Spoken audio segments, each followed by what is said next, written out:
Friends, welcome to my channel success at door with Dev. Please subscribe and like. तो कैसे हैं दोस्तों, मैं देव सर बहुत बहुत स्वागत करता हूं अपने YouTube channel success at door with Dev sir पर।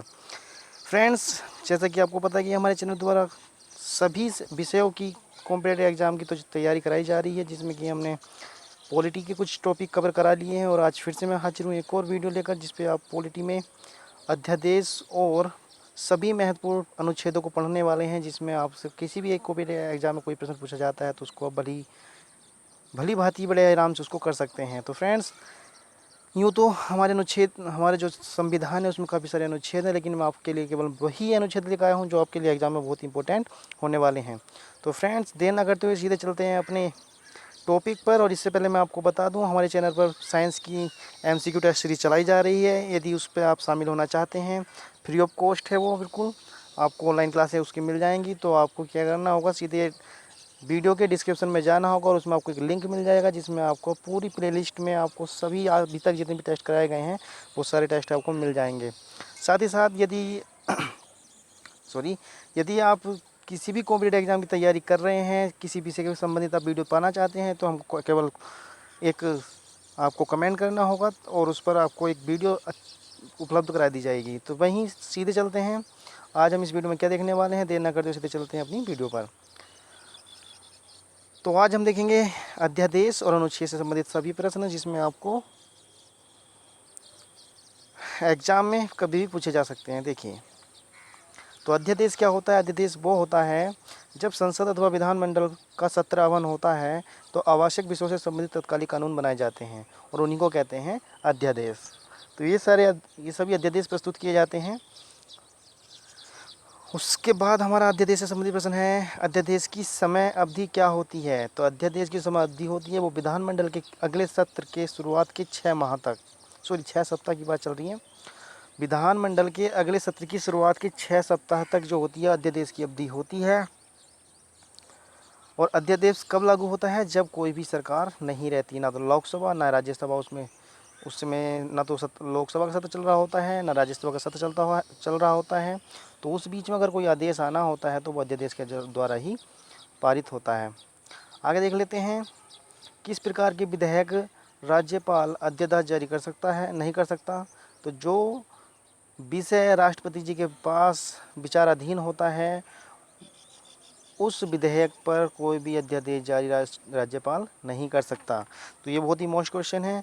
ये मात्र ऐसा समय होता है जब राज्यपाल जो है कोई भी अध्यादेश जारी नहीं कर सकता, क्योंकि अगर वो बात हमारे राष्ट्रपति जी के पास विचाराधीन है, उस पर वो कोई निर्णय लेने के लिए मूड में है। तो आगे चलते हैं, भाई राज्यपाल राष्ट्रपति के परामर्श से अध्यादेश जारी कर सकता है, यह कौन सा अनुच्छेद उपबंधित करता है?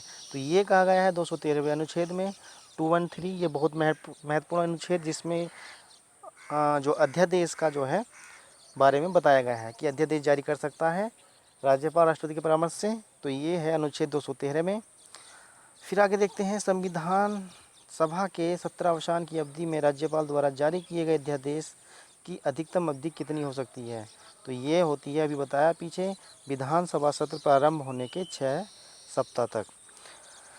तो ये थे अध्यादेश से कुछ इंपॉर्टेंट प्रश्न। इसमें कुछ ज़्यादा कुछ नहीं आता, बस जो प्रश्न इसमें आ सकते थे वो मैंने इसमें ऐड कर दिए हैं। उसी के बाद अब हम पढ़ देंगे महत्वपूर्ण अनुच्छेद, जो हम शुरू से लेकर लास्ट तक जितने भी हमारे संविधान में इम्पोर्टेंट अनुच्छेद हैं उन सभी के बारे में पढ़ेंगे। तो चलिए देर न करते सीधे चलते हैं अनुच्छेद 1 की तरफ। और अनुच्छेद 1 में क्या है? इसमें कहा है भारत राज्यों का संघ है। तो भारत राज्यों का संघ है, ये कौन से अनुच्छेद में कहा गया है? ये कहा गया है अनुच्छेद 1 में।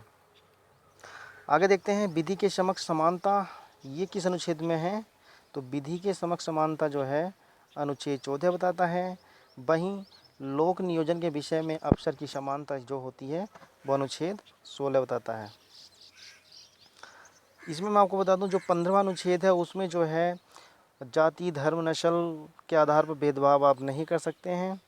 तो ये जो है नागरिकता से संबंधित अनुच्छेद है 15 जिसकी बात मैं कर रहा हूँ, जिसमें आप किसी भी व्यक्ति के रंग रूप, उसकी जाति नस्ल धर्म विशेष के आधार पर उसके अंदर कोई भी भेदभाव नहीं कर सकते। तो यही जो अनुच्छेद 15 है काफ़ी सुर्खियों में रहा है, एग्जाम की दृष्टि से अच्छा है, क्योंकि ये जब अभी पीछे नागरिकता संशोधन बिल आया था तो उसमें जो कुछ समुदाय हैं उन्होंने उसका हवाला देते हुए कहा था कि ये जो कानून है ये संविधान के खिलाफ है। तो चलिए आगे देखते हैं क्या है। अस्पृश्यता का जो अंत है, जो छुआछूत का अंत हुआ, तो वो किस अनुच्छेद के द्वारा हुआ? अनुच्छेद 17, बहुत ही इंपॉर्टेंट अनुच्छेद, जिससे प्रश्न अक्सर एग्जाम में पूछ ले जाते हैं। वहीं आगे देख लेते हैं वह कौन सा अनुच्छेद है जिसके इस प्रावधान के अंतर्गत अपवाद स्वरूप भारत सरकार द्वारा भारत रत्न, पद्म विभूषण आदि अलंकरण प्रदान किए जाते हैं। तो ये जो है अनुच्छेद हमारा 18, जिसमें आपसे जितने भी प्रकार के उपाधियां हैं वो दी जाती हैं। अल्पसंख्यकों के हितों की संरक्षण की व्यवस्था की गई है, यह अनुच्छेद 29 में दी गई है। संवैधानिक उपचारों का अधिकार अनुच्छेद 32 में दिया गया है। वहीं भारतीय संविधान के किस अनुच्छेद में कल्याणकारी राज्य की अवधारणा वर्णित है? यह अनुच्छेद हमारा 38 है। आगे देखते हैं भारतीय संविधान के किस अनुच्छेद में समान न्याय एवं निःशुल्क विधिक सहायता का प्रावधान है? तो ये अनुच्छेद 39 बताता है। तो वहीं ग्राम पंचायतों का संगठन, ये पिछले अभी एग्जाम में पूछा भी गया था, उत्तर प्रदेश का जो एग्जाम हुआ था UP ने कराया था, ये अनुच्छेद 40 इससे संबंधित है। नागरिकों के लिए एक समान सिविल संहिता, जिसको कॉमन सिविल कोड बोलते हैं, अनुच्छेद 44 में है ये।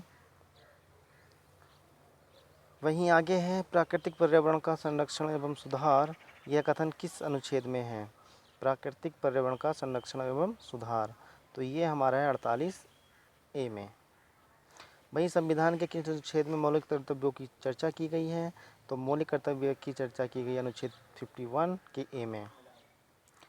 संघ की कार्यपालिका संबंधी शक्ति राष्ट्रपति में निहित हो रहेगी, ये अनुच्छेद 53 बताता है। किस अनुच्छेद के अंतर्गत राष्ट्रपति का निर्वाचन होता है? तो राष्ट्रपति का जो निर्वाचन होता है यह अनुच्छेद 14 इसमें होता है। आगे देख लेते हैं भारत के राष्ट्रपति पर महाभियोग चलाया जा सकता है।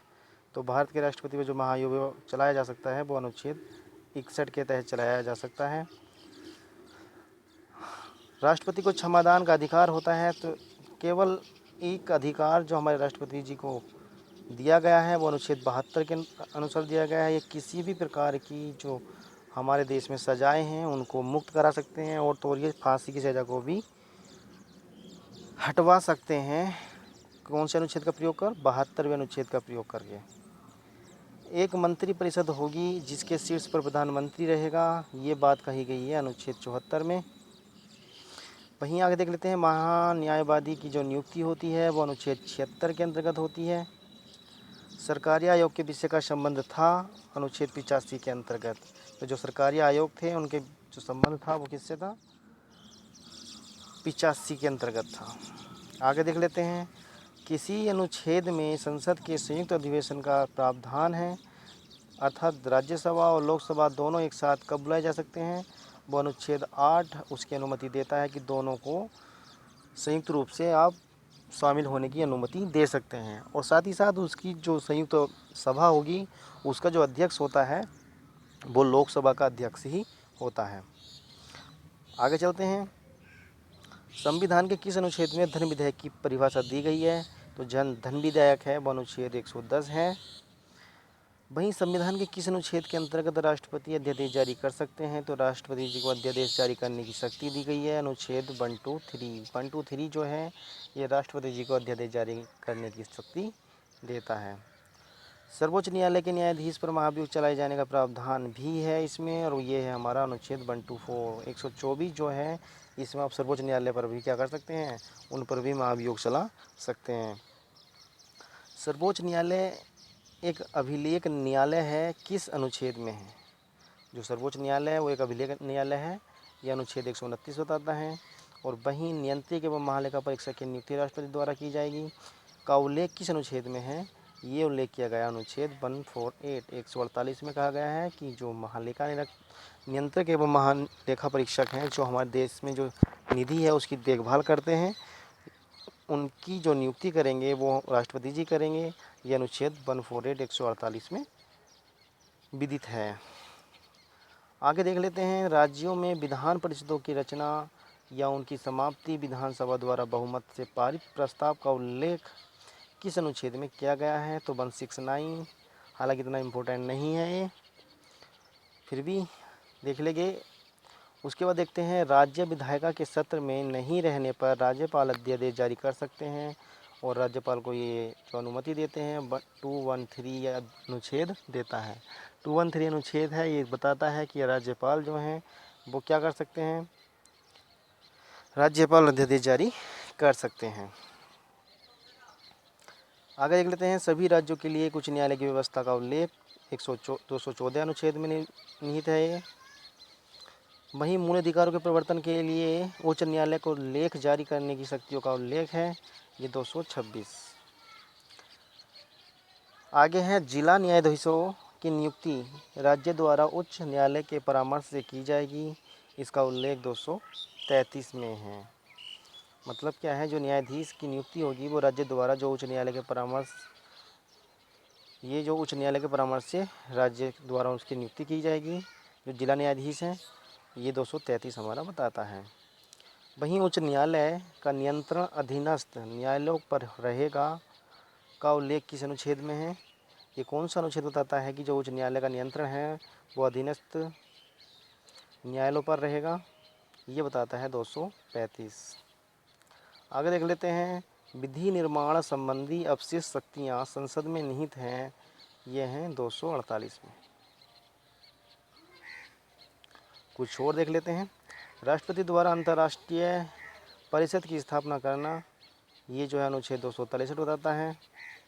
और वहीं संसद आकस्मिक निधि स्थापित कर सकती है का उल्लेख जो है 267 के द्वारा किया गया है। तो सभी इम्पोर्टेंट अनुच्छेद आपके लिए यहाँ पर हाजिर हैं।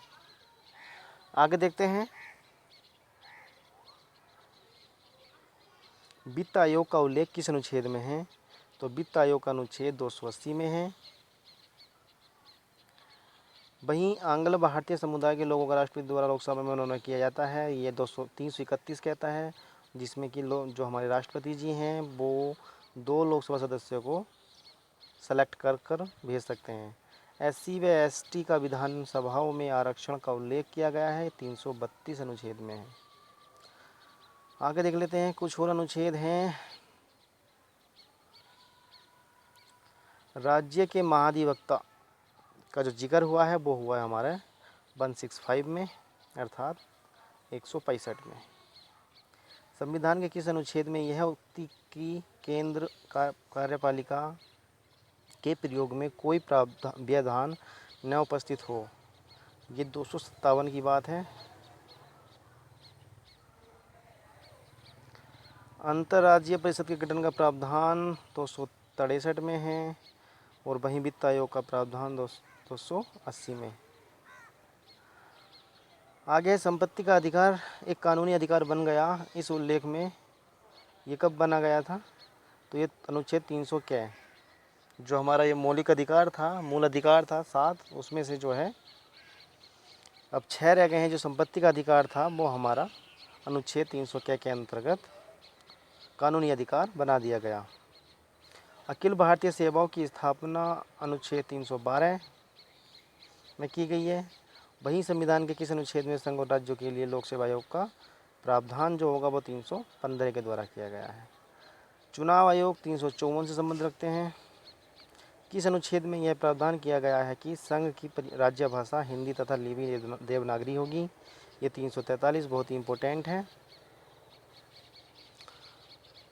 तो वहीं राष्ट्रीय आपातकाल के बारे में हमें 352, राष्ट्रपति शासन के बारे में 356 तथा आपातकाल के बारे में 360। तो ये तीनों आपातकाल बहुत ही मोस्ट हैं। 352 में हमारा होगा आपातकाल, 354 में हमारा होगा 356 में होगा राष्ट्रपति शासन, और वहीं आपातकाल जो लगेगा वो 360 के द्वारा लगेगा। और संविधान की जो प्रक्रिया, संशोधन की जो प्रक्रिया है वो 368 होती है। तो ये थे हमारे विशेष प्रश्न। वीडियो कैसा लगा ज़रूर कमेंट्स करें, और वीडियो पूरा देखने के लिए आपका बहुत बहुत धन्यवाद।